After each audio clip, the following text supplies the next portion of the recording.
Gold ये वो commodity है जिसने सदियों से इन्वेस्टर्स को अट्रैक्ट किया है।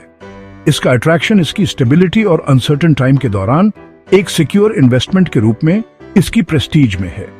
लेकिन क्या आप जानते हैं कि गोल्ड भी कैलेंडर की लय पर मूव करता है? फीवर रिफ्लक्स यानी ज्वार भाटे के उतार चढ़ाव की तरह गोल्ड की कीमतों में साल भर अप्स एंड डाउन के अलग अलग पैटर्न दिखाई देते हैं। इन सीजनल ट्रेंड्स को समझना प्रॉफिट्स के लिए गोल्ड की कैपेसिटी को अनलॉक करने की हो सकती है। In the last 2 decades December, January and February के महीनों में नॉर्मली गोल्ड की चमक लिटिल मोर देखी गई है।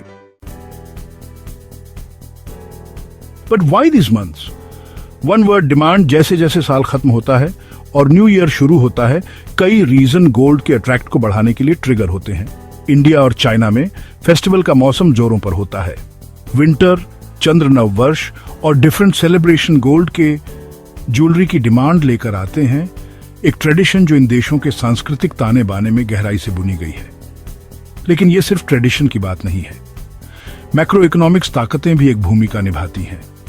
ईयर एंड नॉर्मली मार्केट में उतार चढ़ाव लेकर आता है। इन्वेस्टर तूफान से सुरक्षित ठिकाना ढूंढते हुए गोल्ड की ओर स्टैंड करते हैं, जिससे इसकी प्राइस बढ़ जाती है। यह ट्रेंड बार बार चला है। इस ड्यूरेशन के दौरान पिछले 20 इयर्स में से 17 टाइम्स में गोल्ड ने इंप्रेसिव प्रॉफिट कमाया है।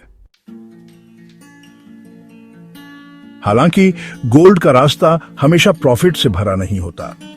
ऐसे साल भी रहे हैं जब प्रेशियस मेटल इन आम तौर पर स्ट्रॉन्ग मंथ्स के दौरान लड़खड़ा गई है।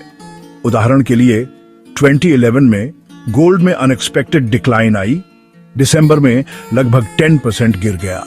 It's a harsh reminder that even the most reliable trends can be disrupted.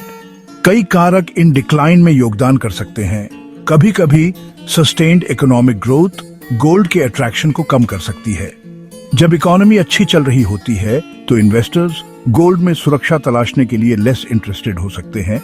अपना focus possibly high return risk investment पर फोकस करते हैं। तो इन्वेस्टर्स के लिए इसका क्या मतलब है?